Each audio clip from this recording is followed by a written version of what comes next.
औज़ु बिल्लाहि मिनश्शैतानिर्रजीम बिस्मिल्लाहिर्रहमानिर्रहीम अल्हम्दुलिल्लाहि रब्बिल आलमीन अस्सलातु वस्सलामु अला अशरफिल अंबिया वल मुरसलीन सय्यदना व नबियना अबिल क़ासिम मुहम्मद व आलिहि तय्यबीन अत्ताहिरीन अल मासूमीन व लानतुल्लाहि अला अअदाइहिम अजमईन मिनल आन इला क़याम यौमिद्दीन अम्मा बाद फ़क़द क़ाल अल्लाहु तआला फ़ी किताबिहिल मुबीन व हुवा अस्दक़ुल क़ाइलीन व क़ौलुहुल हक़ बिस्मिल्लाहिर्रहमानिर्रहीम इज़ क़ालतिल मलाइकतु या मरियम इन्नल्लाहा अस्तफ़ाकी व तहरकी वस्तफ़ाकी अला निसाइल आलमीन। सलवात भेजिए मोहम्मद आले मोहम्मद पर। बानियान मजलिस के मरहूमीन अपने मरहूमीन और तमाम शुहदाए मिल्लत को शामिल करके एक सूरह फ़ातिहा पढ़कर बख्श दीजिएगा।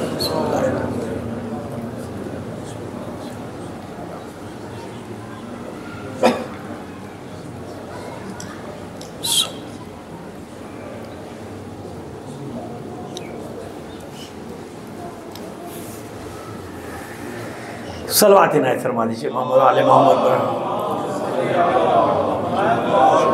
नहीं मिलकर इससे बेहतर अंदाज में बुलंद आवाज़ से एक सलवात भेज दीजिएगा।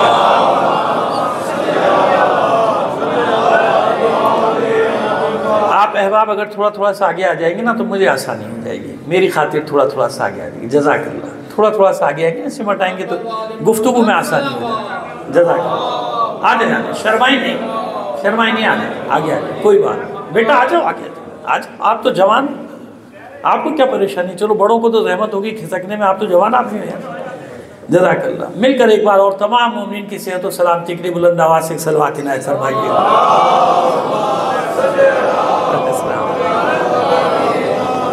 आइए ना, बात हमारी हो रही है सूरह आल इमरान की 42वीं आयत की रोशनी, जनाब मरियम के बारे में, लेकिन सूरह आल इमरान। हाँ, दूसरी आयत की जो हमने तिलावत की थी वो सूरह मरियम था, जहाँ हमने ये बात था कि जनाब जब ये सूरत हाल पेश आई जनाब मरियम के साथ, तो जनाब मरियम की कैफियत ये थी कि फरमाती थी या लैतनी मित्तु क़ब्ल हाज़ा, क़ालत या लैतनी मित्तु क़ब्ल हाज़ा व कुन्तु नसिय्यन मनसिया। ये सूरह मरियम है, ठीक है, जहाँ आपने फरमाया कि काश मैं मर जाती इस वाक़े से पहले और फरामोशी के सुपुर्द हो जाती, जैसे मेरा वजूद ही नहीं था।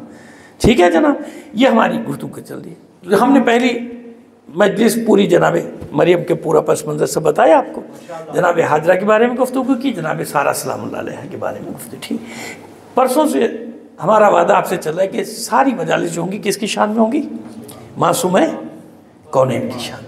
फ़ज़ाइल भी, यानी मसाइब तो हो ही रहे, ज़ाहिर मसाइब तो हम इमाम हुसैन की भी पढ़ेंगे तो सारा जाता तो वहीं है ना सिलसिला, लेकिन फ़ज़ाइल सब बीबी के बारे में।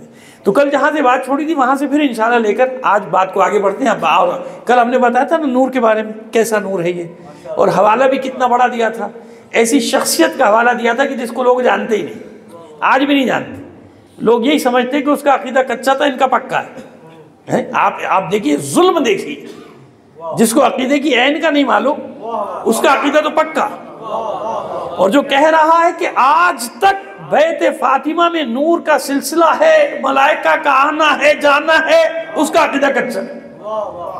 जो ये कह रहा है कि बैत फातिमा में गोशा है जिसमें अर्श नहीं है, यानी उसका वो यानी छत नहीं है, और वहाँ के मकीन यानी ये पंजतन यानी अहले बैत अर्श का मुशाहिदा करते हैं, और मलाइका के मुख्तलिफुल मलाइका जब ही तो है ना घर के मलाइका के आने जाने की जगह। तो कौन सी जगह का ये बैत फातिमा, बैत फातिमा, और ये मलाइका के आने जाने का सिलसिला ख़त्म नहीं हुआ का, आज तक ये सिलसिला जारी है। तो ये हमारी हालत हो गई है कि उनका अकीदा पक्का और उसका अकीदा कच्चा, उस खुमैनी का अकीदा कच्चा, इसका अकीदा पक्का। ये अजीब है ना, कैसा, यानी कहाँ पहुँच गए हम जी हालत की हदों पे कि हमें मालूम ही नहीं हो रहा कि जो लोग हमें बताने वाले कि अनवार मासूमीन है क्या, वही तो बता रहे। कहाँ से आपको पता चला? ये उलमा मराजी की जहमतें हैं ना, 1300-1400 साल की, जिन्होंने जमा किया। आप कहीं भी कोई फजीलत उठाएं कि आपको मासूम ने खुद बताइए, नहीं बताइए। कोई भी कि इमाम के बारे में, अच्छा ये कहाँ से, किसने लिखा इमाम के बारे में, किसने लिखा, बताओ ना। तुमको इमाम ने खुद बताया, किसने बताया? आखिर हर एक के पीछे किसी ना किसी आलिम का नाम होगा, है ना। या शेख याकूब कुलैनी होंगे, या शेख मुफीद होंगे, या शेख तूसी होंगे, ऐसे ही ना, ये शेख सदूक होंगे, ऐसे ही है कि नहीं, या ख्वाजा नसीरुद्दीन तूसी होंगे, या शेख अबू जाफर तूसी होंगे, जिनके रोज़े मौला के कदमों में जिनकी बदफन है, जिनकी कब्र। खुदा के बंदो, उन पर तोहमतें लगाने से पहले सोचा तो करो कि उनका मकाम क्या है और तुम कहाँ खड़े हो। जिन्होंने अपने खून देके, अपना खून जिगर देके, बल्कि अपनी गर्दनें देके, कलम करवा के फ़ज़ाइल अहले बैत को जमा किया, उलूम अहले बैत को जमा किया, 1400 साल नहीं 14,000 साल भी गुजर जाए तो उन उलूम को महफूज किया। ये मनसब दिया मासूमीन ने उन्हें, अल्लाह ने, कि उनके ज़रिए से मकतब हम तक पहुँचा। खुदा के बंदो, फ़िक़्ह जाफ़रिया का शोर मचाते हो, फ़िक़्ह जाफ़रिया तुम तक पहुँचाई किसने है ये तो बता दो। तवज्जो है आपकी? तवज्जो है ना? देखिए, मैं आज 2-4 अहम बातें आपको बताने जा रहा हूँ। मुझे बताइए ना कि फ़िक़्ह जाफ़रिया आप तक पहुँचाई किसने भाई? जिसने पहुंचाई उसको गालियां दे रहे हो। इमाम ने तो नहीं पहुंचाई। इमाम ने जो फ़िक़्ह जाफ़रिया दी है उसको इन उलमा ने किस तरह से जमा किया? उन तक़िये के दौर में, बनी उमैया के दौर में, बनी अब्बास के दौर में, उस कत्ल व गारतगरी के दौर में कि उलमा की गर्दनें काटी जाती थी, कत्ल किए जाते थे। एक एक वक्त में 70-70, 80-80 उलमा शियों के कत्ल किए जाते थे, भेंट चढ़ाए जाते थे। और उसके बावजूद उन्होंने जमा किया, उलूम को आप तक पहुंचाया। आप कह रहे उन्होंने किया क्या? उनके तो अकीदे सही नहीं था, तेरा अकीदा बड़ा पक्का भाई। अब हम अपनी औकात देखो भाई, और फिर उसके बाद अपने जुमले देखो कि तुम कह क्या रहे हो।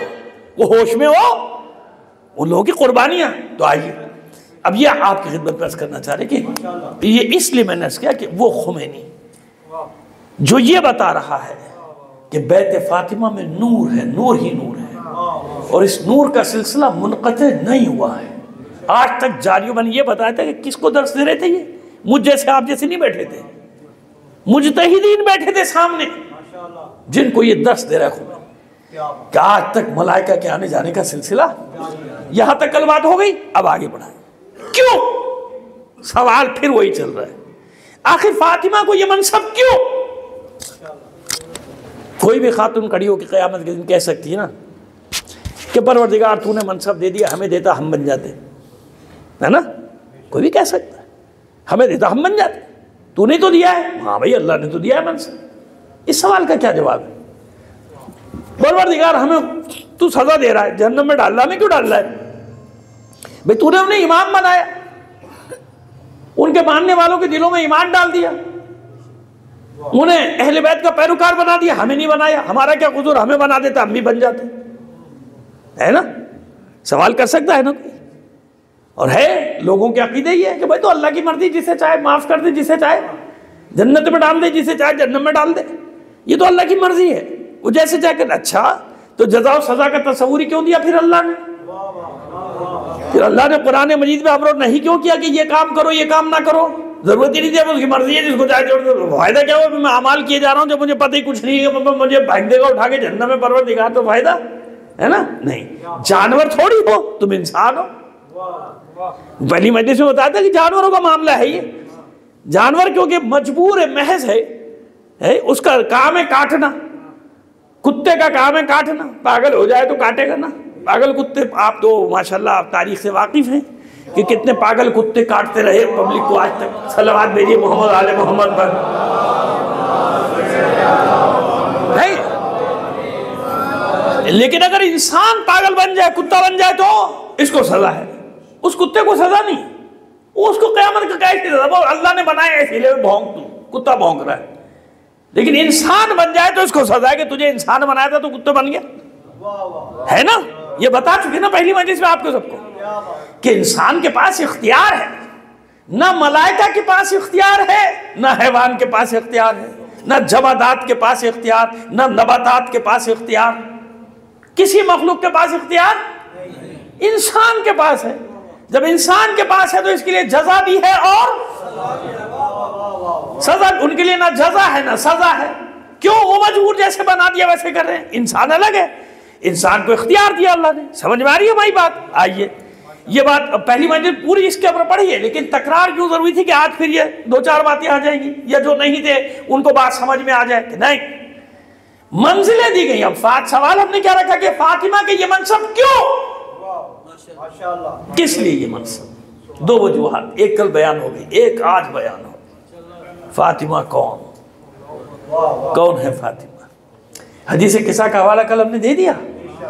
आज बात आगे बढ़ाइए। बनी नजरान का वफ्द आया जनाब। फिर आप मुबाहिला सुनते रहते हैं, मुबाहिले का एक पहलू मुझसे आज सुन लीजिए आप, ठीक है? क्योंकि पता नहीं जश्न मुबाहिला में आप मुझे बुलाए नहीं बुलाएं कि ऐसी ख़राब मजलिसें पड़ेगी, अब नहीं बुलाना मौलवी हसन नफर को दोबारा। सलावत भेजिए मोहम्मद आले मोहम्मद। ठीक है, तो नहीं मसला है कि मैं खुद कहीं मसरूफ़ होगा तो आप क्या कर लेंगे। लेकिन खैर बहरहाल सिर्फ इसलिए कि आपकी तवज्जुहात मेरी तरफ से ऐसे जुमला कभी कभी निकल जाता है मुँह से, मेरी ज़बान से। खैर अब जनाब मुबाहिला हुआ क्यों? मुबाहिले से पहले तो मुज़ाकरा हुआ है ना, मुज़ाकरा कह लीजिए, मुनाजरा कह लीजिए, जो भी आप कह लीजिए, आपस में गुफ्तगू हुई है। और कितने दिन तक हुई? 40 दिन। किससे?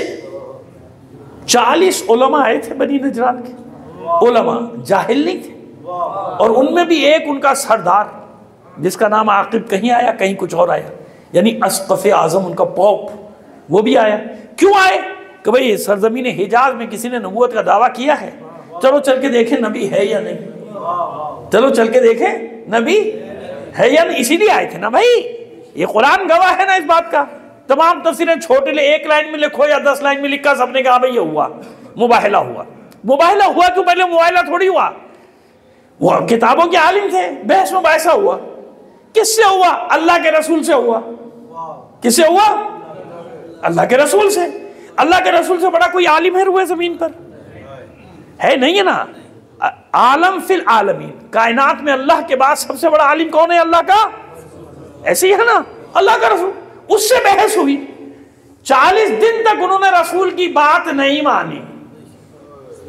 अब मुझे बताइए कि अल्लाह के रसूल ने कौन सी दलील होगी जो नहीं दी होगी? भाई रसूल है ना। देखिए तवज्जो से, मैंने कहा ना मैं आज आपको चीज देके जाऊंगा जो आमतौर पे आपने नहीं सुना होगा। एक तालिब इल्म का तोहफा कबूल कर लीजिएगा। कौन सी दलील नहीं दी होगी? इतनी बहस के अल्लाह का हुक्म आ गया, फमन हाज्जका फीहि मिन बाद मा जाअका मिनल इल्म। आयत का वो पहला हिस्सा जिस पे कम बात की जाती है, वो तो बाद में है ना। फकुल ताअलू नदउ अबनाअना व अबनाकुम, वो तो बाद में। पहले क्या है? फमन हाज्जका फीहि मिन बाद मा जाअका मिनल इल्म। बहुत आसानी से समझा देंगे आपको। देखिए कि बस अब भी हुज्जत करते हैं आपसे, अब भी बहस कर रहे हैं आपसे, जबकि सारा इल्म दे दिया गया, सारी दलीलें दे दी गई, तो बस गुफ्तगू का दरवाजा बंद।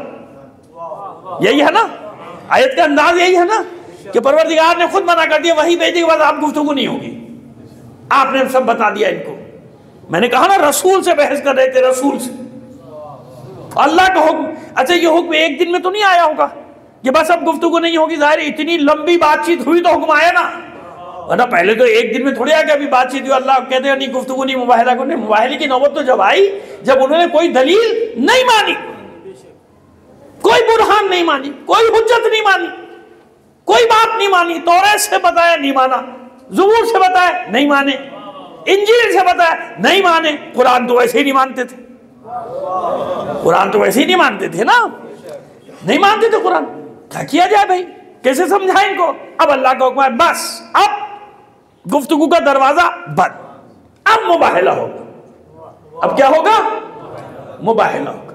और वो आप सुनते रहते हैं मुबाहिले में, उसकी तफसील में नहीं जाएंगे। भाई तुम अपने मर्दों को लाओ, हम अपने मर्दों को, तो हम अपनी औरतों को लाए, तुम अपनी औरतों को, हम अपने नफ्सों को, तुम अपने, हम अपने बेटों को, तुम अपने बेटों को। ऐसे ही है ना, लेकर आ जाओ सबको भाई, सबको जमा के सीधे। आप इस पर तबदीलें सुनते रहते। मैंने कहा मैं इस पर वक्त नहीं लूँगा। हुआ ये कि पूरा मदीना तैयार हुआ और अल्लाह के रसूल फ़िक्रमंद हैं। फ़िक्रमंद है भाई। क्यों फ़िक्रमंद है? तो वही तो सब तैयार है पूरा मदीना मुबाहिला करने के लिए। कि चलो मुबाहिला को तो है 40, हमें इतने हज़ार, कम से कम 20-25 हज़ार तो आबादी होगी उस वक्त मदीने की, कम से कम भी लिखा है तो 15 से 20 हज़ार। और सब तैयार है। ये क्या तो बड़ा मसला हो जाएगा, इन सबको कैसे लेकर जाए मुबाहिले में? क्योंकि मुबाहिले में होगी झूठों पर लानत।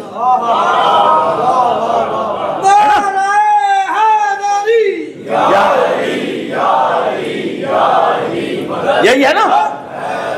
हम सब जमा हो जाएंगे, झूठों पर अल्लाह की लानत। अरे तो भाई अगर ये सारे चले गए, उसने क्या कहा था अपने लोगों से? उसने अब लोगों से कहा था घबराओ मत, वो परेशान हो गए थे, चल भाई ये पूरा मदीना आ जाएगा, हम 40 हैं तो भाई हज़ारों मसला हो जाएगा। कहा कि नहीं परेशान मत हो, मुझे मालूम है अगर शहर वालों के साथ आए ना तो मैदान में खड़े रहना, हटना मत। समझ लेना अक्सरियत का रोब डालना चाहता है। लेकिन अगर अपने घर के अफराद के साथ आए फिर मुबाहला ना करना। क्यों जानते, आलिम था ना किताब, वो जानता था कि ये मुबाहला जो है हलाकत का मैदान है। दुनियावी रहबर होगा तो हलाकत के मैदान में अपने बच्चों को नहीं लाएगा, दूसरों के बच्चों को लाएगा। दुनियावी रहबर होगा तो अपने बच्चों को नहीं लाएगा, अपने बच्चे अमेरिका, अपने बच्चे जर्मनी, अपने बच्चे लंदन, अपने बच्चे दुबई।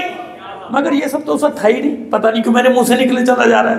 सलावत भेजिए मोहम्मद आले मोहम्मद पर।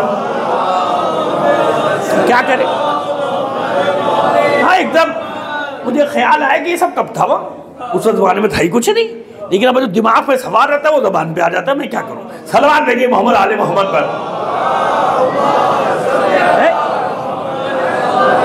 तो मैं यार बता दिया ना कि दुनियावी रहबर होगा अपने बच्चों को नहीं लाएगा, कौम के बच्चों को लाएगा। आ जाओ कुर्बानी दो ताकि मैं फिर लूटने के लिए फिर तैयार हो जाऊं। माशाल्लाह माशाल्लाह। कौम जब लूटने को तैयार हो तो लूटने वाले हजार, ये खुद तैयार है। लूटो भाई, कितना लूटना लूटो भी, और खून बचा रहे वो भी लूट के ले जाओ। जाना तो है ना उन्हीं ने, जाना है उन्हीं ने, बेफिक्र रहो आप, आज नहीं तो कल जाना है। तो लूट लाट के तो ले जाए, बचा कुचा वो सब तो ले जाओ ना कम से कम है। पाकिस्तान की बात नहीं कर रहा, आप गलत समझ रहे हैं आप, मैं पड़ोसी मुल्क की बात कर रहा हूँ। हमारे यहाँ तो सब ईमानदारी ईमानदारी है चारों तरफ माशाल्लाह। ये वहाँ पड़ोसी मुल्क की बात कर रहा हूँ, वहाँ ये सारी खराबियाँ हैं। हमारे यहाँ तो सब माशाल्लाह अमनो चैन की बंसी बजा रहे। नहीं यकीन आता PTV देख लिया करो, समझ गए, PTV देखा करो, एक मखसूस अखबार है वो पढ़ा करो। तरक्की तरक्की हर तरफ दूध की नहरें बह रही है माशाल्लाह। सलावत भेजिए मोहम्मद आले मोहम्मद में। जिस मुल्क के जिम्मेदारों का ये हाल हो, जो फख्र से कह रहे हो कि माशाल्लाह हम खूब तरक्की कर रहे हैं। क्या तरक्की कर रहे हैं, अब बेवकूफ कैसे बना देंगे। महंगाई की शरह में कमी हो गई, यानी चीजें सस्ती नहीं हुई। महंगाई की शरह यानी पहले जिस तेजी से, मतलब अगर 20% महंगाई बढ़ रही थी, माशाल्लाह 15% बढ़ रही है और लोग खुश रहे, हा तरक्की कर रहे भाई। टीवी देखो, कह रहे महंगाई की शरह में कमी हो गई। देखा कितनी तरक्की, चीज कोई सस्ती नहीं और महंगी हो रही है। कह रहे महंगाई की शरह में कमी हो गई, ये तरक्की है माशाल्लाह। क्यों नहीं पता ये कौम इसी काबिल है, इसको कुछ नहीं समझ में आना, ना 77 साल में समझ में आया, ना 77,000 साल में इसको समझ में कुछ आएगा। सलावत भेजिए मोहम्मद आले मोहम्मद पर। ये मैं नहीं कह रहा, मैं नहीं समझ रहा आपको ऐसा, ये वो समझते हैं, समझ गए। जो आपके साथ ये सुलूक करते हैं वो ये समझते हैं कि इनको कुछ समझ में नहीं आना, कभी भी नहीं आना। अगर कुछ किसी को समझ में आएगा तो जूता है ना, अगर किसी ने समझने की कोशिश की तो फिर जूता है उसके लिए। फिर हम उसको समझाएंगे, तू समझा क्यों, है ना। बहरहाल क्या करें, अब ये तो अंदर जो दिल की आवाजें हैं वो खुद ब खुद बाहर आती हैं। सलावत भेजिए मोहम्मद आले मोहम्मद पर।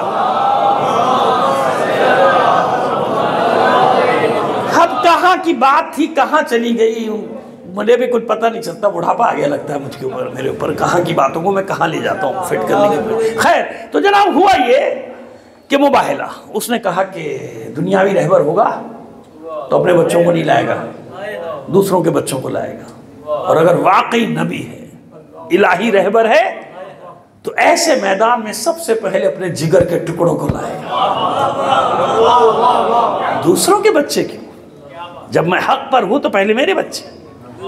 आज तक वही सिलसिला चल रहा है, आज तक। जो उस रास्ते पर चलने वाले हैं ना, वो इन शहादतों के मैदान में देख लीजिए पहले अपने बच्चों को भेजते हैं।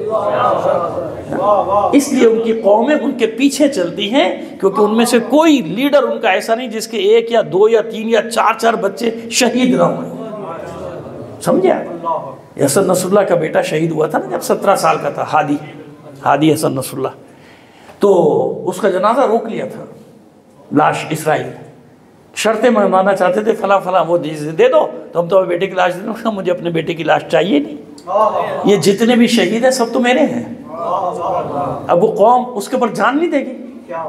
जो लीडर ये कह रहा हूं मुझे अपने बेटे की बॉडी चाहिए नहीं, क्योंकि जितने मरे हैं सब मेरे बेटे। वो अपने बेटे पर नहीं रोया था। इसलिए आपने देखा कि उसके जनाजे पे ईसाई हो या सुन्नी हो या शिया, उनका क्या आलम था उसकी शहादत पे। लुबनान के इश्क करते हैं, इश्क आज भी इश्क करते हैं हसन नसरुल्लाह के नाम से, कि उनके सामने है ना कि उसने अपने बेटे की डेड बॉडी नहीं मांगी, नहीं उसे नहीं चाहिए, ले जाओ, भर गया अल्लाह के नाम पे। उसकी बीवी ने भी कहा कि बोलते उसकी अमानत थी, चला गया, जिसकी अमानत थी उसके पास गया, हमें नहीं चाहिए अपने बेटे की लाश। समझ में आ रही है बात? आज तक वो उसी रास्ते पर है ना, कि अगर लोगों से कह रहे हैं शहादत का रास्ता, तो पहले अपने बच्चों को उस रास्ते पर डाल रहे हैं, पहले अपने बच्चों को भेज रहे। मैदान में लड़ा था, ये नहीं कि बम गिरा हादी हसन नसरुल्लाह शहीद हो गया, नहीं, मैदान में गया था लड़ने हादी, मैदान जंग में शहीद। जब भी तो उसकी डेड बॉडी वो ले गए थे, क्योंकि उनके इलाके में शहीद हुआ था, अंदर कार्रवाई करते हुए शहीद हुआ था, 17 साल का कड़ियल जवान। इसलिए बताता हूँ कि बड़े लोगों की जबानें खुलती ना 2-2 इंच की लल्लो चल रही होती है उलमा के खिलाफ, मुजाहिदों के खिलाफ, तो मैं पता क्या है, अगर इन लोगों ने जाने ना दी होती, ये लाखों करोड़ों जो जायरीन जा रहे हैं पहले जाते थे। ये मरजैयत की ताकत थी जिसने दाइश के दहशतगर्दों को उखाड़ के फेंक दिया था। जो 24 किलोमीटर रह गए थे करबला से, कितनी दूर रह गए थे? 24 किलोमीटर। एक एक दिन में 4-4 ब्लास्ट हो रहे थे करबला में, 1-1 हजार आदमी शहीद हो रहा था। किसने उनकी ताकत को तोड़ा? मैं गए थे, तुम गए थे?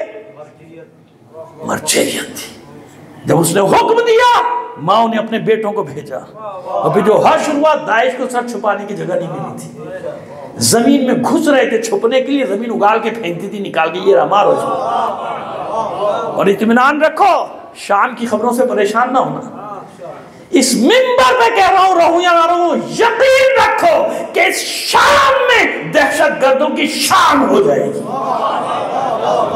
अभी देखते जाओ क्या होता है। अभी खुश हो रहा है ना अमेरिका इसराइल, पहले भी ऐसे ही खुश हुआ था। ये जब जूते लगे थे तो भागे थे हर जगह से ना, पहले भी 2012 में भी ऐसे ही हुआ था। इत्मीनान रखो, कुछ नहीं होता। जिस जूते से पहले पिटाई हुई है ना इनकी, उसी जूते से अब भी पिटाई होगी। बेफिक्र है, समझ आ रहा हूँ आपको।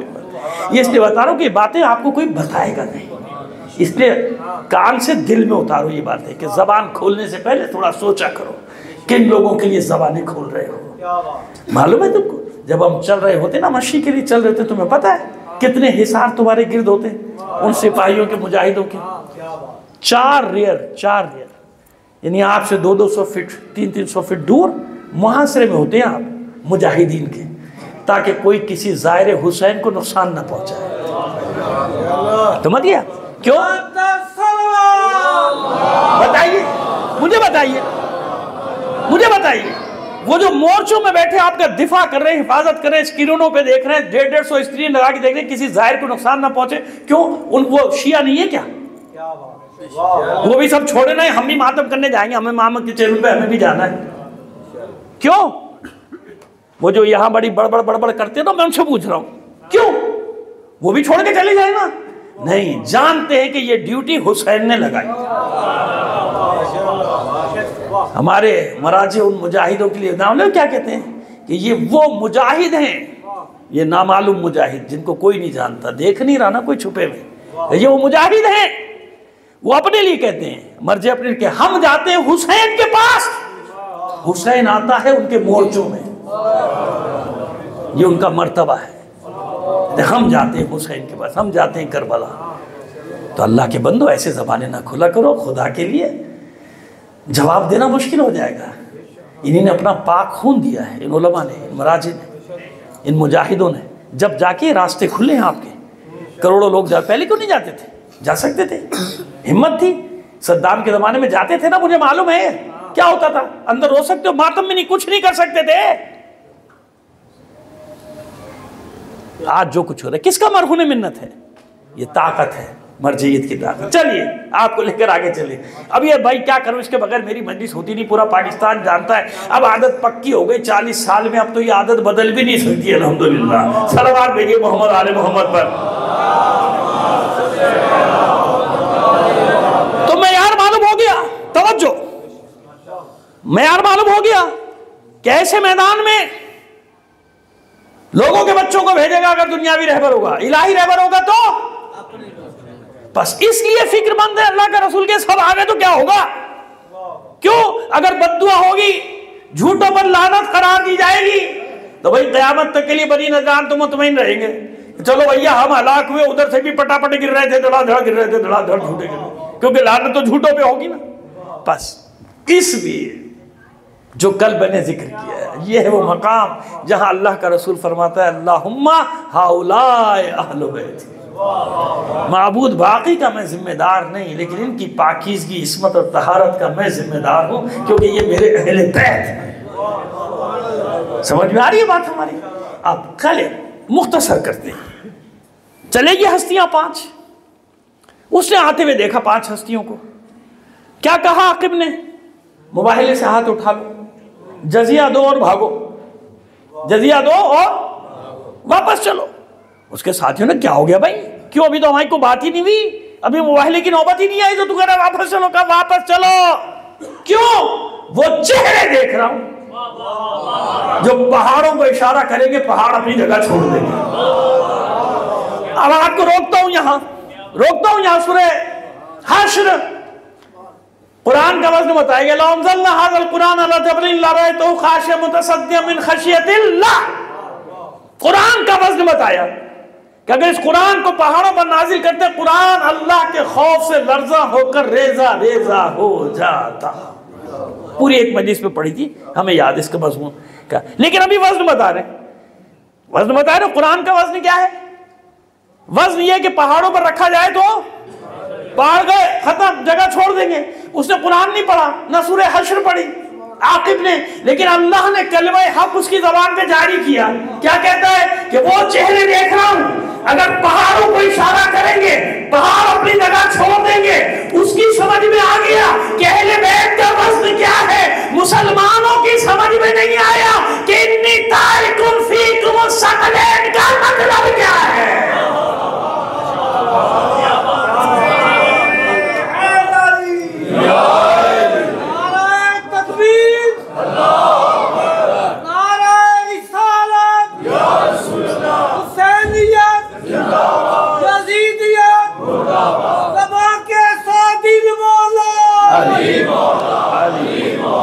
मुसलमानों की समझ में नहीं आया।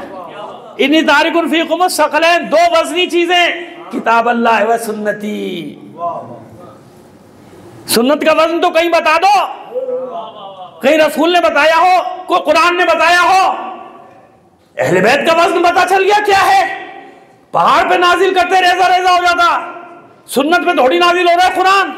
तो हम पल्ला होना चाहिए, हम पल्ला। सुन्नत का इस हदीस से कोई ताल्लुक ही नहीं है। 2 वज़नी चीजें छोड़कर जा रहा हूं, वज़नी यानी जो हम पल्ला होना चाहिए, हम मर्द होना चाहिए, वो है कुरान का वज़न, यह है अहले बैत का वज़न। इशारा करेंगे, पहाड़ अपनी जगह छोड़ देंगे। इसमें फातिमा का क्या ताल्लुक है, वही तो बताना है। फातिमा फातिमा है, फातिमा फातिमा है। सवाल ये चल रहा है कि क्यों फातिमा को ये अज़मत क्यों मिली, फातिमा को ये मकाम क्यों मिला, यही सवाल चल रहा है ना। आइए, ये मकाम क्यों मिला फातिमा को। क्या कहा उसने? वो चेहरे देख रहा हूं जो पहाड़ों को इशारा करेंगे, पहाड़ अपनी जगह। कौन से चेहरे देख रहा है भाई? रोज तो वही देखे। बहस किससे होती थी, किससे होती थी बहस? अल्लाह के रसूल से। आमने सामने को पर्दे थोड़ी दे, आमने सामने हो रही थी ना। सहाबे किराम आते थे ना, रोज आते थे। कोई पाबंदी थी क्या? कोई पाबंदी नहीं। मस्जिद नबी में बहस, बल्कि शौक से आते थे, चलो भाई आज चलो आज देखिए क्या होता है। मौला अली के आने में कोई पाबंदी थी क्या? माज़अल्लाह, वो भी आते थे। इमाम हसन इमाम हुसैन के आने में पाबंदी थी क्या? वो तो जानू पे बैठ जाते थे दोनों नवासे, किधर किधर। क्या मतलब वही चेहरे देख रहा है ना भाई। 5वें को तो उस दिन भी नहीं देखा, कब देखा, कहां देखा? वो तो हिजाब में है ना। जाहिरी हिजाब भी है, बातिनी हिजाब भी। जाहिरी हिजाब ऐसा था, पूरी लिखा है कि आपकी चादर इतनी बड़ी थी कि दूर तक फैली है ना। मैं इसकी तशरीह ज्यादा करना नहीं चाहता, आप समझने की कोशिश कीजिए। यानी ऐसी चादर नहीं थी कि जैसे आम औरतें पहन लेती हैं, नहीं ऐसी नहीं, ऐसी चादर थी आपके लिबास पर कि जो चादर यूं फैली हुई थी। समझ गए क्यों? यानी कोई हिजाब, पूरा हिजाब, मुकम्मल हिजाब, कामिल हिजाब, ये जाहिरी हिजाब, बातिनी हिजाब रिसालत, विलायत और इमामत ने अपने हिसार में लिया।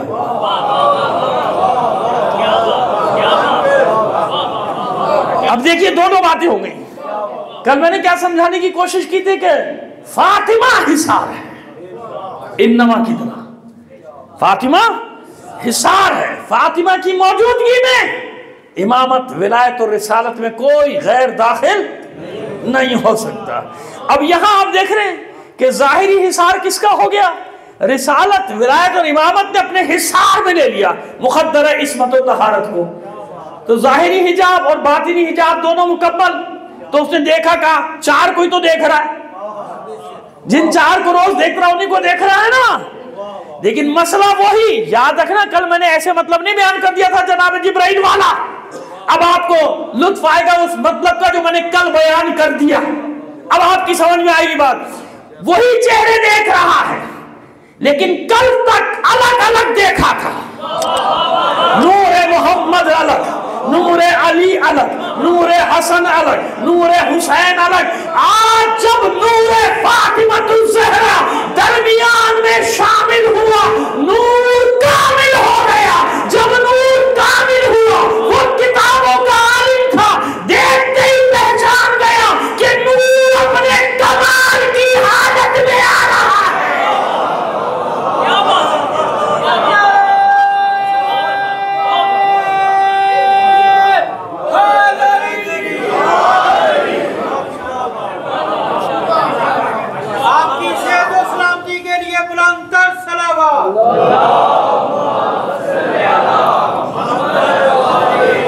तमाम मोमिनीन की सेहत और सलामती के लिए एक बार और सलवात भेजिए मोहम्मद आले मोहम्मद पर।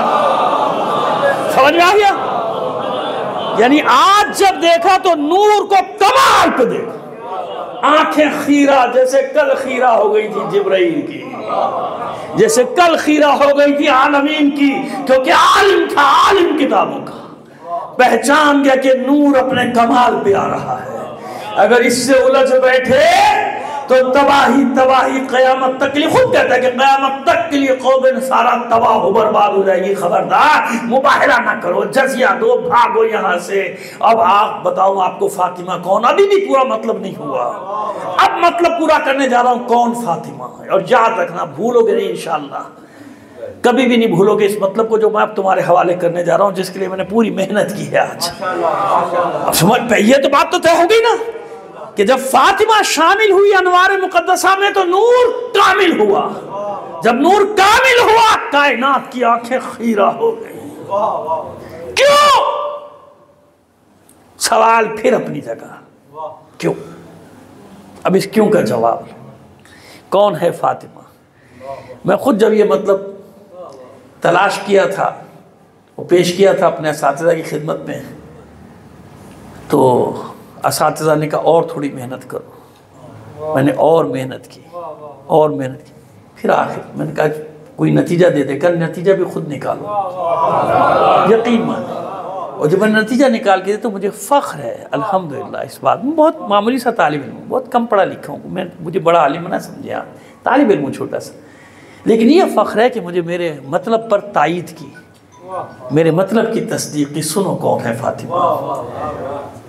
40 दिन किससे बहस हुई? रसूल से।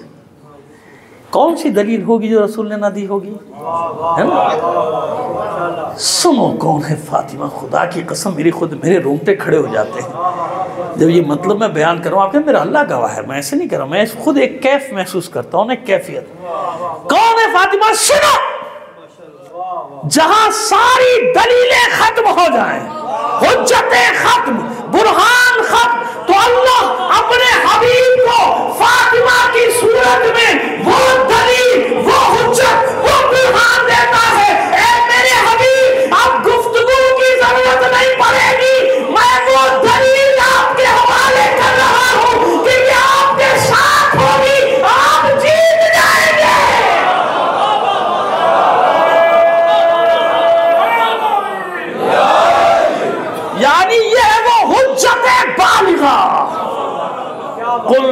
वलिल्लाहिल हुज्जतुल बालिगा।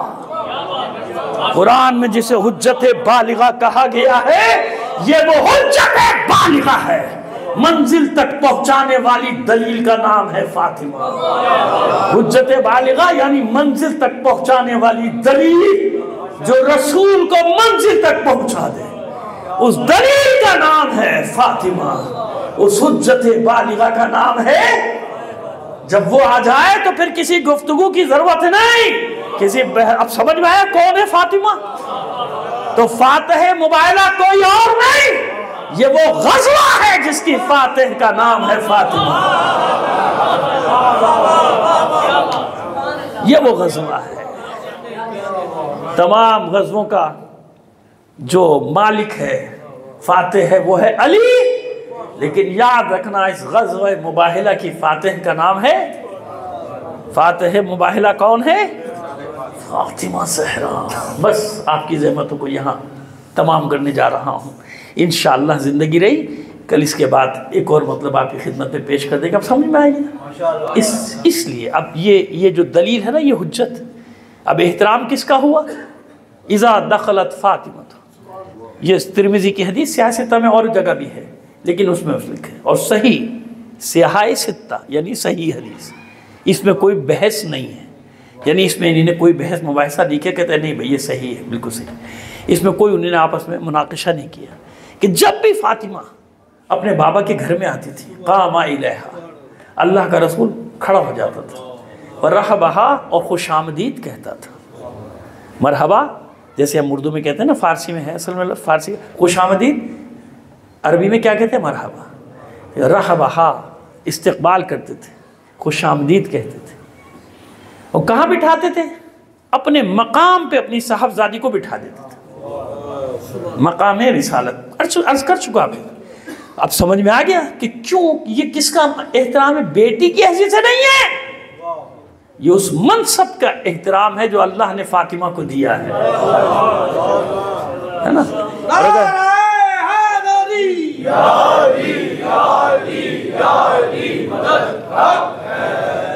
क्यों? ये वो मासूमा है जिसके मसाइब का आगाज रहम मुतहरा खदीजा में हो गया था।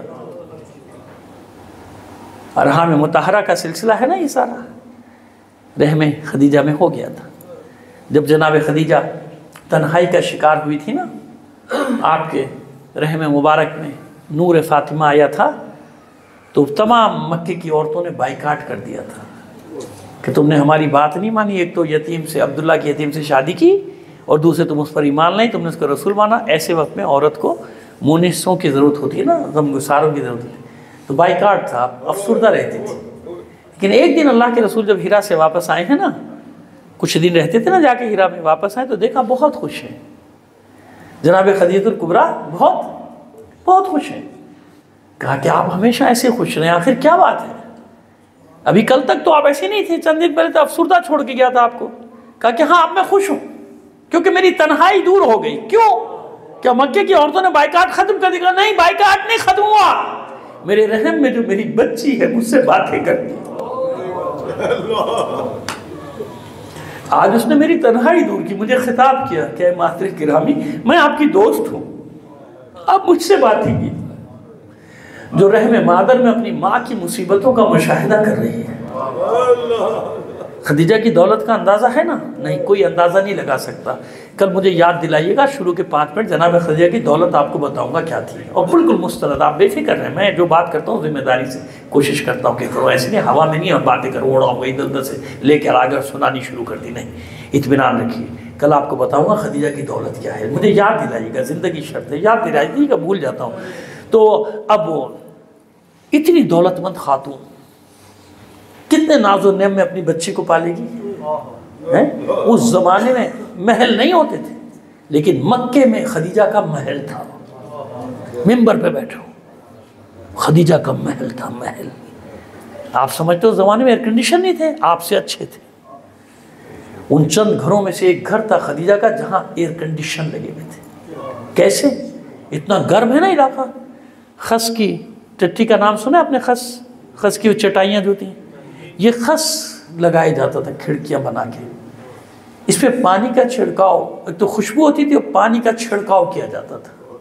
जब पानी का छिड़काव किया जाता तो गर्म हवा जब अंदर आती थी तो वहीं से एयर कंडीशन का तस्वुर उसी से आया। जैसे आपके वो डेजर्ट कूलर है ना, उसमें वो चटाइयाँ लगा दी जाती है, फिर पानी को छोड़ा जाता, पंखा चलाया जाता, समझ रहे हो? आखिर कहीं तो इब्तिदा थी।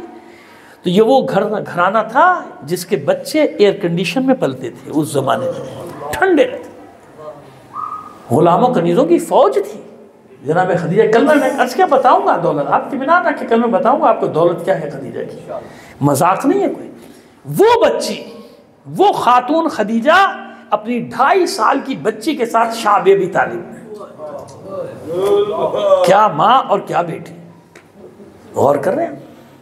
वो खदीजा जिसने पूरी जिंदगी ऐसे गुजारी, मलिकतुल अरब, उसके बच्ची का ये आलम है कि उसकी बच्ची के लिए खाने के लिए कुछ नहीं है। शाह अबी तालिब में हाशमी बच्चे अगर दाल या चने के दाने गिर जाते थे ना ज़मीन पे, तो उसमें रेत में से छांट छांट के एक एक दाना निकालते थे, मालूम है आपको? और कितना अरसा गुजारा है उस शाह अबी तालिब में? 2.5 से 3 साल। ये परवरिश हो रही है फातिमा की। बताइए उस माँ पे क्या गुजरती होगी कि मेरी मासूम बच्ची, महलों में रहने वाली, महलों में पैदा होने वाली उस बच्ची की यही वो अजियतें थी कि जनाब खदीजा मरीज हो गई थी। 2.5-3 साल की सख्तियाँ शाह अबी तालिब के बर्दाश्त करना मजाक है क्या? और ऐसी खातून के लिए जिसने पूरी जिंदगी किस तरह से गुजारी है, एक वो गम और एक मेरी बच्ची, मासूम बच्ची। अब देख रहे हैं आप फातिमा ज़हरा की परवरिश, यानी 2.5 साल के सिन से सख्तियों का आदी बनाना अपने आप को शुरू के। देख रही अपनी माँ के बचपन कहाँ गया, बचपन खो गया कहीं फातिमा ज़हरा का। भाई बच्चे किसी के भी बच्चे होते हैं, आखिर हसनैन बच्चे हैं ना फातिमा के। अल्लाह का रसूल खेलता था कि नहीं खेलता था अपने बच्चों से? नवाज खेलते थे ना, आप जानते हैं। मदीने के लोग भी खेलते थे अल्लाह के रसूल को खुश करने के लिए। लेकिन फातिमा की मासूमियत शाह अबी तालिब की नजर हो गई। 2.5-3 साल के सिन में वापस आई। उसके बाद मक्के वालों की अजाब, मुसीबतें। एक दिन रोती हुई आई हैं घर में। अल्लाह का रसूल तो नहीं बताता था जनाब अबू तालिब को कि जानते थे कि फिर क़यामत हो जाएगी, लेकिन मासूमा एक दिन रोती हुई आई घर में। जनाब अबू तालिब परेशान हुए, मेरी बच्ची क्या हुआ? खैर, कहा कि आप सब मौजूद हैं और ये मक्के के लोग मेरे बाबा को तकलीफ़ें देते हैं। ये जुमला कहा था, तड़प उठे थे अबू तालिब। शमशीर हुमायूं की थी, फ़ौरन आवाज़ दी, हाशमी जवानों जमा हो, मेरी बच्ची बता, किसने तेरे बाबा को? बताइए, मोहसिन रिसालत है वो तालिब और उसकी बेटी है फातिमा। क्या गुजर रही थी अबू तालिब के दिल पे कि बच्ची रो रही है मेरे साथ अपने बाबा के लिए। हुआ क्या था? ये मलूम, ज़ाहिर है अल्लाह का रसूल शिकायत थोड़ी करता था जनाब अबू तालिब से, मिजाज ही नहीं है, मिजाज रिसालत नहीं है। सजदे में थे, इस मलून अबू जहल ने कुछ साथियों के साथ मिलकर ऊँट की ओजड़ी आप पर डाल दी थी और मजाक उड़ाते। ये छोटी सी बच्ची 5-6 साल का सीन है जनाब ज़हरा का, और जाके रो रही है और अपने बाबा की पुश से वो गलाजत हटा रही जो सजदे में थे।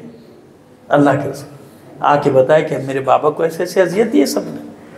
तो वसीला कौन बना? फातिमा, अपने बाबा की नुसरत की, क्योंकि जानती थी मेरा बाबा शिकायत नहीं करेगा अबू तालिब से, मेरे दादा अबू तालिब से। कहा नहीं, जाके खुद बताया। अब ये जनाब अबू तालिब निकले हाशमियों को लेकर, हाशमियों से कह दिया कि सब दरवाज़ों पे खड़े हो जाओ, किसी को बाहर नहीं निकलने देना खाने काबा से हरम से, जो निकले गर्दन काट देना, फिर जो होगा देखा जाएगा, चाहे खून की नदी बह जाए, मक्के में छोड़ना नहीं। जब दाखिल हुए शमशीर बरहना लिए तो अबू जहल देखा और डर के भागना चाहा, आवाज़ दी ठहर वरना तेरी गर्दन तेरे सर पर सलामत नहीं रहेगी। उसको पटखा है उठा के, उसका साफा एक तरफ अपने जूते से उसके सर को रगड़ना शुरू किया होता और ठोकरें मारी। उसी गलाजत में उसका मुंह डाला। जो 2-3 और साथ थे उनके भी नाम है, उन सब के साथ कहा सुनो, मैं अबू तालिब ऐलान कर रहा हूँ, आज के बाद अगर किसी ने मेरे भतीजे को अजियत देने की कोशिश की तो मैं कोई परवाह नहीं करूंगा कि कौन सा कबीला किसके साथ है, मक्के को खून की नदी में बना दूंगा, उनकी नदी बहा दूंगा। हर दरवाजे में लोगों ने देखा कि हाशमी जवान खड़े, किसी को निकलने नहीं देते, कहा अपने इख्तियार जाहिर करो। तो हाशमी जवानों ने ऐसे आबाएं हटाई तो सब मुसल्ला थे, कि मैंने सबको हुक्म दे दिया था, जो निकलने की कोशिश करे गर्दन उड़ा दो। उसके बाद फिर किसी की हिम्मत नहीं थी। तो ये कौन था अपने बाबा की नुसरत करने वाला? ये थी फातिमा ज़हरा की। यहाँ तक है कि जब उहुद में सुना था ना कि मेरा बाबा ज़ख्मों से चूर है, मैंने पढ़ा है रिवायत कि जो मैदान में गई थी ख़वातीन मदीने से, उनमें रसूल की बेटी फातिमा भी थी।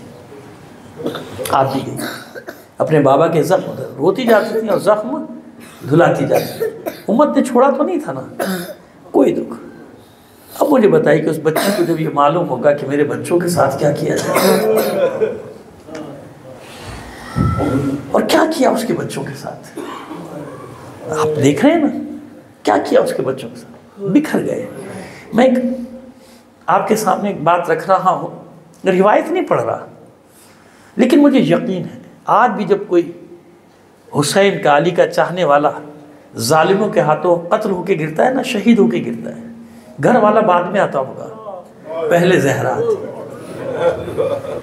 और अगर ये शहीद होने वाला सैयद हो तो यकीनन उसके सर को उठा के अपनी आगोश में लेती, फरियाद करती कि माबूद एक और मेरे हुसैन का चाहने वाला कत्ल कर दिया जाए, इसका भी हिसाब लोगी। याद रखिएगा, सिर्फ हुसैन का हिसाब नहीं लेगी, फातिमा ज़हरा खून के एक एक कतरे का हिसाब लेगी। क्यों? अभी मसाइब में आपको दलील दे देता हूँ। जनाब मुस्लिम के दो बेटे भी थे ना, साथ थे ना दो बेटे, मोहम्मद और इब्राहिम थे, जिंदान में थे। जनाब मुस्लिम शहीद कर दिए गए। इन बच्चों को नहीं मालूम कि हमारा बाबा के साथ क्या हुआ क्या नहीं, बाद में पता चला इनको। खैर कितना अरसा गुजरा ये भी नहीं मालूम, लोगों ने तारीख बनाई हुई, लेकिन मैं बता रहा हूँ आपको कि तारीख वारीख का कुछ नहीं पता कि कितने अरसे रहे, चंद दिन रहे, महीने रहे, साल रहे, का कुछ नहीं मालूम दोनों बच्चों का। बस ये हुआ कि ये जब जिंदान मान आता था शाम को एक बार, तो वहाँ से ये अपने नमाज के औकात मुकर्रर कर लेते थे, छोटे बच्चे, और नमाजें पढ़ते थे। एक दिन दोनों ने आपस में बात की कि आज इससे बात तो करें कि मसला क्या है, बताएं तो सही, क्या मालूम ये हमें जानते ही ना हो। दोनों भाइयों ने तय किया, जब वो आया दारोगा जिंदा खाना दे के जाना, रोक लिया, भाई रुक जा, हमारी बात सुन, क्या कहना चाहते हो? क्या जानता है अतारिफ मोहम्मद, क्या मोहम्मद अरबी को जानता है? कलमा पढ़ता हूँ, मुसलमानों क्यों नहीं जानता, ये क्या तुमने सवाल किया? अच्छा हिम्मत बड़ी, जाफर को जानता है? कहा जानता हूँ, अल्लाह ने उनको 2 पर दिए, रसूल ने फरमाया, और जन्नत में उसके जरिए परवास करते। अच्छा अकील को जानता है? अच्छा अली को जानता है? भाई जानता हूँ, तुमको तुम्हारा क्या वास्ता? क्या सुन, हम उसी खानदान के बच्चे हैं, रसूल हमारा जद है, अली हमारा जद है, अकील हमारा जद है, मुस्लिम बिन अकील के यतीम हैं, हम पर रहम कर, हमें आज़ाद कर दे, मदीने जाएंगे, अपने चचा से तुझे बहुत इनाम दिलवाएंगे। वो समझ गया बच्चों को कुछ नहीं पता कि करबला हो गई और क्या क्या हो गया, समझ गया बच्चों को, कदमों में गिर गया। तुमने आज तक मुझे बताया क्यों नहीं? थे ना हर किस्म के होते ना हुकूमतों में, तो वो बेचारा मोमिन था, लेकिन वो ऐसी था सीधा साधा साधी आती आदमी से पता ही नहीं क्या क्या है, ये कौन बच्चे क्या कैदी, अपनी ड्यूटी कर रहा था, दारोगा जिंदा है, सिपाही है, जिंदान पे बैठाया हुआ उसको। तो उसने कहा कि देखो बच्चों, जल्दी से निकल जाओ, मैं तुम्हें आज़ाद कर रहा हूँ, और सुबह होने से पहले कूफे से बाहर निकल जाना, क्योंकि जो ही हाकिम को पता चलेगा, इब्न ज़ियाद को पता चलेगा, भाई तुम्हारी खैर नहीं है। बच्चों ने उसका शुक्रिया अदा किया। जाने लगे तो उसने दामन थाम लिया, तो देखो मैं कुछ ही देर में मार दिया जाऊंगा, जैसे उन्हें पता चलेगा कि तुम आज़ाद हो, कत्ल कर दिया जाए, मुझे कोई परवाह नहीं, मुझे मार दें, लेकिन मुझसे एक वादा करो कि क़यामत के दिन मेरी शिफाअत करो, मुझसे ये वादा करो क़यामत के दिन मेरी। यानी उसको इतना यकीन था, और बच्चों को भी अपने हक़ शिफाअत पर इतना यकीन है कि उसका हाथ थाम कर कहते हैं कि इत्मीनान रख, तेरे बगैर जन्नत में कदम भी नहीं रखे। खुश हो गए, खोल दिया जिंदान का दरवाज़ा। दोनों बच्चे रात भर बेचारे कूफे से निकलने की कोशिश करते रहे। कूफे से तो निकल गए, लेकिन रास्ता नहीं मिल रहा मदीने का। आखिर ये मुसैयब जो जहाँ भी बच्चों के रोज़े आप जो आप गए हैं, जो नहीं गए, परवरदिगार सबको ज़ियारत नसीब फरमाए। खैर मुझे 2-3 बार ये शरफ़ मिला, और लोगों को भी मिला होगा यकीनन, कि मुझे नीचे भी वो ले गए थे खादिमीन, और मैंने उन क़ब्रों पर जानों के बल जाना पड़ता है, क्योंकि नीचे असली ख़बरें, और मुझे वहाँ पुरसा देने का मौका मिला। बहरहाल औरों को भी मिला, परवरदिगार सबको नसीब करे। तो ये वो शहादतें हैं जो बिल्कुल असली, जिनमें कोई रिवायत की खामी नहीं है, क्योंकि ज़मीन पर कब्रें उनकी वहीं साहिल पर मुसैयब में मौजूद हैं। ठीक है, तो यहाँ तक ही आ गए। अब जब सुबह होने लगी, नमाज पढ़ी, दोनों ने अपने आप को दरख्त पर छुपा लिया कि भाई दिन गुजारते हैं ऐसे ही, फिर रात होगी, फिर सफ़र शुरू करते हैं, कुछ करें। अभी सूरज नहीं निकला, लेकिन वो सफ़ेदी जो नमूदार होती है सुबह की, वो नमूदार हुई। और एक हारिसे मलून की जो ज़ौजा थी मोमिना, उसकी कनीज पानी भरने आई जौहड़ पे। साहिल है ना, साहिल पर जौहड़ जैसे बन जाता है, तालाब जैसा, और जौहड़ के खिलाफ ये उसी पे ये दरख्त लगा हुआ था। उसने पानी में देखा जो चांद से चेहरों का अक्स चमक रहा। हैरान होकर दरख्त पर देखती, मैंने ऐसे चेहरे पहले देखे नहीं, इतने हसीन चांद जैसे। बच्चों मत डरो, अमान है तुम्हें, अमान, नीचे आ जाओ, मुझे अपना हाल बताओ, शायद मैं तुम्हारी मदद कर सकूं। बच्चे नीचे उतरे, कहा मोमिना हमें मदीने का रास्ता बता दें। क्या करोगे मदीने जाके, कैसे जाओगे, मदीना बहुत दूर है, तारुफ कराओ, तुम हो कौन, मत डरो। कि सुन, हम मुस्लिम के यतीम हैं, हमें मदीने का रास्ता बता दें। घबरा कर कहती है, देखो तुम नहीं जा सकते, पकड़े जाओगे, कत्ल कर दिए जाओगे। मेरी मालिकन मुहिब्बे अहले बैत है, मैं वहाँ लेके जाती हूँ, कुछ ना कुछ रास्ता निकालेगी। उसके ले आई अपने साथ। मालिकन बहुत खुश हुई कि बहुत अच्छी जगह आ गई। वो मोमिना बहुत खुश हुई, कल एक काफिला जाने वाला है, मैं उसके साथ रवाना कर दूंगी, मेरी शहजादी सानिया ज़हरा को मेरा सलाम कह देगा। बहुत खुश, कितने दिन से जिंदान में थे, कुछ नहीं पता, उनको नए लिबास दिए, उनको ग़िज़ा दी, उनकी खूब खिदमत की। शाम हुई तो कहती है, बच्चों मुझे माफ़ कर दो, ये रात तुम्हें कोठरी में गुजारनी पड़ेगी, क्योंकि मेरा शौहर जो है वो इब्ने ज़ियाद के दरबार में मुलाजिम, मुझे डर है इनाम के लालच में कहीं तुम्हें इब्ने ज़ियाद के हवाले ना कर दे, ये रात तुम इस कोठरी में गुजार लो। उन दोनों बच्चों को कोठरी में रखा, बाहर से ताला डाल दिया, कुफ्र डाल दिया। अब रात को देर से उसका शौहर आया तो पूछा दिया क्यों भी, कहा वो मुस्लिम के दोनों बेटे फरार हो गए, इब्ने ज़ियाद ने बहुत बड़ा इनाम रखा है, ढूंढता रहा, नहीं मिले, मुझे नहीं मिले, उनको तलाश कर रहा था। उसने कहा छोड़ उनका पीछा, रसूल का खानदान है, क्यों अपनी आखिरत खराब करता। खैर खाया पिया सो गया। जब सो गया, अब इधर सुनिए क्या हुआ। रात के एक पहर में छोटे भाई ने बड़े भाई का शाना हिलाया, भैया उठो, भैया उठो। भाई उठा, क्या बात है। कहा भैया मैंने बड़ा अजीब ख्वाब देखा। क्या देखा। मैंने देखा है कि रसूल खुदा मौजूद हैं और हमारा बाबा उनकी खिदमत में आया है, सलाम किया है, गले से लगा है। अल्लाह का रसूल पूछ रहा है, मुस्लिम बच्चे कहाँ हैं, दोनों बेटे कहाँ हैं। हमारा बाबा रोकर जवाब देता है, अल्लाह के रसूल मेरे दोनों बच्चे, मेरे दोनों शहजादे इब्ने ज़ियाद की कैद में। अल्लाह के रसूल ने सीने से लगा के तसल्ली दी और कहा मुस्लिम इत्मीनान रखो, अभी तुम्हारे बच्चे तुम्हारे पास आ रहे हैं। दूसरा भाई कहता, बड़ा भाई कहता, भाई मैंने भी यही ख्वाब देखा। दोनों को अपनी शहादत का यकीन हो गया। जब शहादत का यकीन हुआ तो एक दूसरे से गले मिलके रोना शुरू किया। ये गिरिए की आवाज़ बुलंद हुई, उस मलून की आंख खुल गई। चौंक कर कहता है बच्चों के रोने की आवाज़ कहाँ से आती है। ये मोमिना घबरा के कहती है, हमसाए में किसी के बच्चे रोते होंगे, तू आराम कर सोएगा। नहीं, तलवार उठाता है, कहता ये मेरे घर से आवाज़ आ रही है। उस कोठरी की तरफ बढ़ा और कुफ्ल पे तलवार वार किया, कुफ्ल को तोड़ा, ठोकर से दरवाजा खोल के अंदर दाखिल हुआ तो क्या देखा कि दोनों बच्चे एक दूसरे से गले मिले। गुस्से में आगे बढ़कर इसने ठोकरों से मारना शुरू किया दोनों बच्चे। यकीन करें रिवायत के अल्फाज के बच्चों के कितने ही दंदान दे मुबारक टूट गए, नाक से, मुंह से, कान से बच्चों के लहू जारी और चीखता जाता है कि मेरे घर में छुपे बैठे हो, मैं सारा दिन तुम्हारे लिए पागल बन के घूमता रहा हूं। इस मलून ने रस्सी से बांधा दोनों मासूम बच्चों को, खींचता हुआ तो मैं जरूर कत्ल करूंगा। गुलाम को साथ लिया, बेटे को साथ लिया। ये मोमिना पीछे पीछे चिल्लाती जा रही है, मैं तुझे सब महर माफ करती हूँ, अपना जो कुछ है सब देती हूँ, इन बच्चों को छोड़ दे। मैंने अमान दी थी, कहा नहीं, मुझे हाकिम की खुशनुदी भी चाहिए, तो मुझे नहीं मालूम कि मेरा मनसब बढ़ जाएगा। आया यहाँ इस जगह जहाँ कब्रें, इस जगह जौहर पे आया है, और यहाँ आने के बाद पहले इसने गुलाम को हुक्म दिया कत्ल कर दे। गुलाम आगे बढ़ा, बच्चों ने देखा बिलाल की कौम से है। कहा तुम्हारा क्या वास्ता, तुम कैसे जानते हो बिलाल को। कहा हमने नहीं देखा मगर हमने सुना है, हमारे जद रसूल खुदा का मौज़िन था। हैरान होकर कहता है तुम रसूल के खानदान को। कहा हाँ, हम अकील के पोते हैं, हम रसूल के पोते हैं, हम जाफर तैयार के पोते हैं, हम अली के पोते हैं। तलवार फेंक दी, दौड़ के छलांग लगा दी नहरे कूफा में। जुल्म नहीं कर सकता, आले रसूल के बच्चों को कत्ल नहीं करूंगा। झुंझला गया हारिस, बेटे को आगे बढ़। बेटा आगे बढ़ा कत्ल करने, मां ने कहा दूध नहीं बख्शूंगी अगर तूने वार किया। बेटा तलवार फेंक के पीछे हट गया। इस मलून ने वार करना चाहा, इस मोमिना ने अपने आप को बच्चों पे गिरा दिया। शाने पे तलवार लगी, मोमिना जख्मियों की एक तरफ गिरी, बच्चों को यकीन हो गया शहादत का। कहते हैं सुन, अरबों का कायदा है 3 बातें रखी जाए तो एक मानते हैं। कब बताओ क्या 3 बात? कब पहली बात, हमें इब्ने ज़ियाद के पास ले चल, वो जो फैसला करेगा ये नहीं करूंगा क्योंकि मुमकिन है उसको तरस आ जाए तो मैं छोड़ देगा। अच्छा ऐसा कर, हमें मदीने पहुंचा दे, जो तू कहेगा, हम हाशमी हैं, वो इनाम तुझे दिलवा देगा। ये भी नामुमकिन, मुझे हाकिम की खुशनुदी भी चाहिए। कहा अच्छा फिर इतनी इजाजत दे दे कि हम 2 रकात नमाज पढ़ें। ये है मुस्लिम के बच्चों का क़यामत तक के शिया बच्चों के नाम पैगाम। ये जो मासूम बच्चे यहाँ बैठे, मुस्लिम के मासूम बच्चों ने पैगाम दिया। अब पढ़ लीजिएगा रिवायत में, मैं को अपनी तरफ से थोड़ी पढ़ना, मुझे क्या पढ़ी अपनी तरफ से पढ़ने की। इतनी मोहलत भाई, इतनी मोहलत दे दे, 2 रकात नमाज पढ़ लें। बच्चे समझ गए कि बस आखिरी बात जाए तो सजदे की हालत में अपने माबूद की, अपने रब की बात में। बच्चे सजदे में गए। इस मलून ने पहले बड़े भाई की गर्दन पे वार किया, सर तन से जुदा हो गया।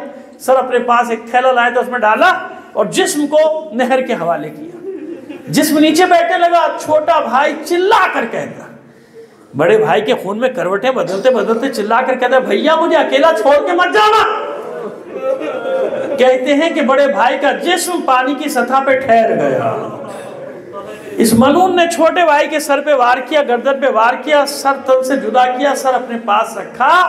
अब जब धड़ को फेंका तो दोनों बेसर के लाशें बगलगीर हुए और नहीं आ रहे। अब सुनिए मैंने क्यों पढ़े ये मसाइल, भूलिएगा मत। जहां से मैंने शुरू किया था आपको वहीं पे लाना चाहता हूँ। ज़हरा कौम। सुबह हुई, इस इलाके के लोग निकले, साहिल के पास आए, देखा एक बीबी साहिल पर बैठी रो रही, सियाह पोश, सर से पैर तक सियाह चादर पे मलबूस एक बीबी रो रही है, ज़ारू कर रहा। ये किसान रुक गए, बीबी क्या तेरा कोई कीमती सामान गिर गया? हम नहर से करा देगा। हाँ, हारी से मलून ने मेरे बच्चों को कत्ल करके भेजा, मेरी मदद करो, मेरे बच्चों के लाशें निकालो। ये किसान उतरे नहर में और इन्हीं ने दोनों बेअदादों के बेसर के लाशें निकाले और साहिल पे रख दिए।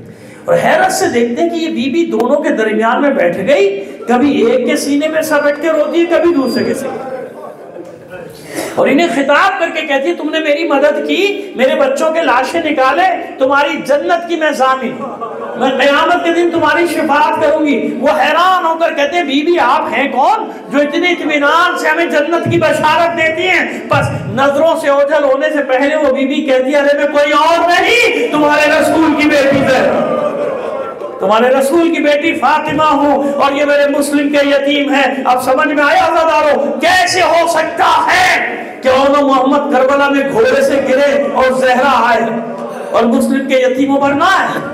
कैसे हो सकता है कि अकबर के लाशे पर आए? कैसे हो सकता है अब्बास के लाशे पर आए? कैसे हो सकता है कि हुसैन जुलझुना से नीचे गिरे और ज़हरा मौजूद हो गोद में संभालने के लिए? फिर कैसे मान लूं कि मुस्लिम के यतीम घोड़े से गिरे और हुसैन की मां रोने के लिए ना आए? इसलिए मैंने कहा कि क़यामत तक जो भी मोमिन शहीद होता है, याद रखो उसके घर वालों को बाद में खबर होती है, पहले हुसैन की मां उस पर आंसू बहा दे। अला लानतुल्लाहि अलल कौमिज़ ज़ालिमीन व सयअलमुल लज़ीना ज़लमू अय्या मुनक़लिबिन यनक़लिबून। परवरदिगार हमारी इस कलील इबादत को कबूल फरमा ले। दुनिया में जहाँ कहीं भी मोमिन आबाद है उनकी जान व माल, इज़्ज़त व आबरू की हिफाजत फरमा। अज़ादारान हुसैन को अपने इज़्ज़ो अमान में रख। जो मोमिनीन अज़ादार होने के जुर्म में शहीद कर दिए गए उन्हें शुहदाए करबला के साथ महशूर फरमा। जो मरीज़ हैं ख़ास तौर पे जिस मरीज़ का जिक्र किया गया इंशाअल्लाह खैरियत से होगा, पर फिर दुआ करें बेहक़ बीमारी करबला इन सब मरीज़ों को शिफाए कामिला व आजिला अता। जो असीर हैं लापता हैं बेहक़ असीरान करबला खैर से जल्द अज जल्द उनके घरों तक पहुँचा दें। जी बेटा, परवरदिगार ये हमारा मोमिन भाई है, जहाँ भी आप भी बहुत सारे मरीज़ हैं, कभी कभी मैं भी हो जाता हूँ, सबके लिए दुआ करें परवरदिगार बेहक़ हमारे करबला सबको सेहत कामिला व आजिला दें। जहाँ कहीं भी मोमिनीन बातिल क़ुव्वतों से बरसरे पैकार हैं, मोमिनीन को फतह नुसरत अता फरमा।